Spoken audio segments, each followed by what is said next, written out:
Les arrestations opérées dernièrement par les services de sécurité marocains de 3 extrémistes affiliés à Daesh pour leur implication présumée dans un homicide volontaire dans le cadre d'un projet terroriste dont a été victime un policier lors de l'exercice de ses fonctions et d'un autre à Safi pour son implication présumée dans l'exécution d'un plan terroriste dans le cadre d'un projet individuel visant à porter gravement atteinte à l'ordre public, offre l'occasion pour mettre en valeur la stratégie holistique mise en œuvre par le Royaume du Maroc pour lutter contre le fléau du terrorisme et de l'extrémisme violent.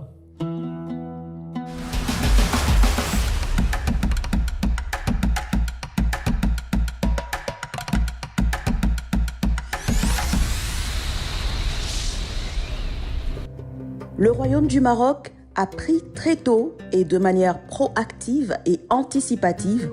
la mesure du danger de l'extrémisme violent.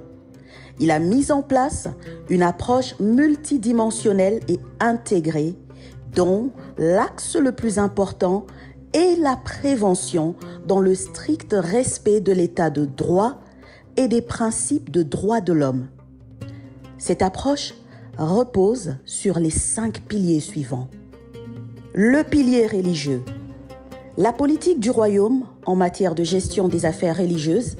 est fondée sur le fait que le chef de l'État, en tant que commandeur des croyants, dispose d'une légitimité qui se fonde sur un exercice du pouvoir depuis 12 siècles. Cette fonction a pour corollaire une fonction de préservation des constantes religieuses et de protection du libre exercice des cultes sur la base des principes de l'islam sunnite, modéré, tolérant et ouvert. Le pilier sécuritaire et juridique. Sur le plan sécuritaire,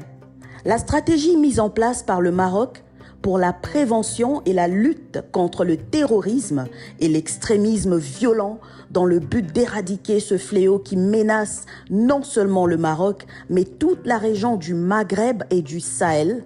se base sur la prévention d'actes malveillants, la vigilance et la veille. Cette approche proactive a permis d'anticiper d'éventuelles attaques terroristes, d'avorter plusieurs attentats contre la sécurité et la stabilité du pays. Une refonte de l'architecture de sécurité nationale a été opérée afin de renforcer la gouvernance sécuritaire du royaume et en application des dispositions de la Constitution qui consacrent les principes de la démocratie et du respect des droits de l'homme et de l'état de droit. À cet effet, le Maroc a mis sur pied le Bureau central des investigations judiciaires, BCIJ en sigle, en mars 2015, qui est en charge de traiter, sous la supervision de la présidence du ministère public, les affaires de lutte contre le terrorisme. Cette structure est le fruit d'une coopération entre les départements de l'Intérieur et de la Justice dans le cadre d'une approche participative englobant plusieurs services de sécurité et de la magistrature. L'entrée en fonction du BCIJ reflète le souci permanent du Royaume de restructurer et de mettre à niveau ses institutions sécuritaires dans le cadre d'une approche garantissant en même temps le respect des droits de l'homme et de la quiétude des citoyens. Le Royaume a renforcé son arsenal juridique à travers les modifications apportées au Code pénal, notamment par la loi numéro 86-14 de 2015, complétant et modifiant la loi 0303 de 2003 relative à la lutte contre le terrorisme. Le pilier socio-économique. La prévention et la lutte contre l'extrémisme violent au Royaume du Maroc passe également par la promotion d'un développement humain solidaire, de manière à mettre en place des filets sociaux forts qui renforcent la résilience des catégories vulnérables face à la radicalisation et empêchent la création de terreaux dont se nourrit le terrorisme et l'extrémisme violent. L'INDH, l'éducation, l'emploi des jeunes et l'accès à la formation professionnelle constituent les leviers du pilier socio-économique. Le pilier du renforcement des droits de l'homme et de l'état de droit. Avec une quarantaine d'articles consacrés aux droits de l'homme, la Constitution de 2011 constitue une véritable charte nationale des droits de l'homme. La norme suprême du Royaume du Maroc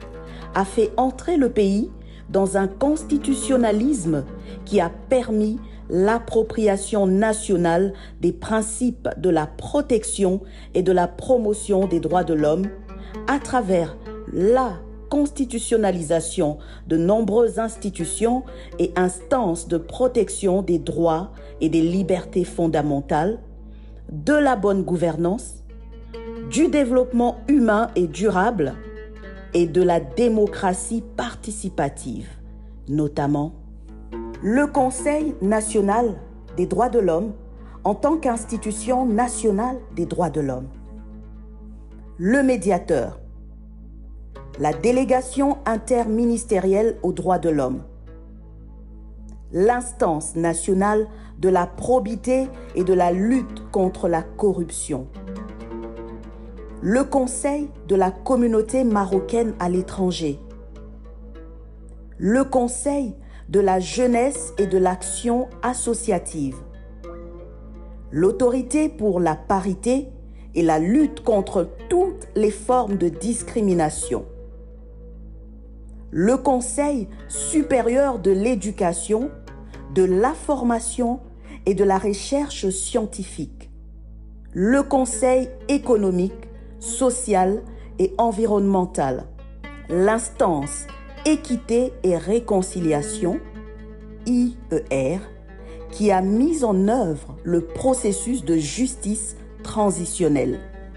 À noter que la constitutionnalisation de ces mécanismes est un acte politique majeur, ambitionnant de renforcer le dispositif institutionnel et de consolider l'architecture nationale des droits de l'homme. Le pilier de la coopération internationale. Le Maroc est pleinement conscient qu'aucun pays ne peut à lui seul venir à bout de l'extrémisme violent. Le Royaume privilégie la coopération internationale à travers ses différentes déclinaisons, notamment les coopérations triangulaires, la coopération nord-sud et la coopération sud-sud. Il participe sur les plans régionaux et internationaux à la dissémination des bonnes pratiques et des leçons apprises développées sur les plans national, régional et international dans la lutte contre l'extrémisme violent. Il a co-organisé avec les États-Unis d'Amérique le premier Policy Dialogue sur la lutte contre l'extrémisme violent à Genève le 4 décembre 2015, qui a réuni pour la première fois la communauté diplomatique genevoise avec les think tanks internationaux actifs dans la recherche sur l'extrémisme violent. C'est conscient de la centralité de la coopération internationale dans la lutte contre l'extrémisme violent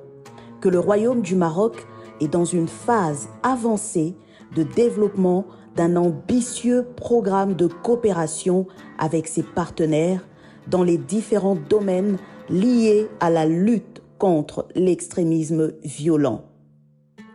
En sa qualité de coprésident du Forum global pour la lutte contre le terrorisme, GCTF, le Maroc a développé avec les Pays-Bas le mémorandum La Haye-Marrakech sur les combattants terroristes étrangers, FTF. Ce mémorandum constitue un important outil mis à la disposition des États et regroupant les bonnes pratiques développées dans la gestion des FTF. Le Royaume et l'Union européenne ont convenu de mettre en place une initiative dans le cadre du GCTF portant sur l'éducation pour prévenir et lutter contre l'extrémisme violent conduisant au terrorisme, dont l'annonce aura lieu en mai 2023.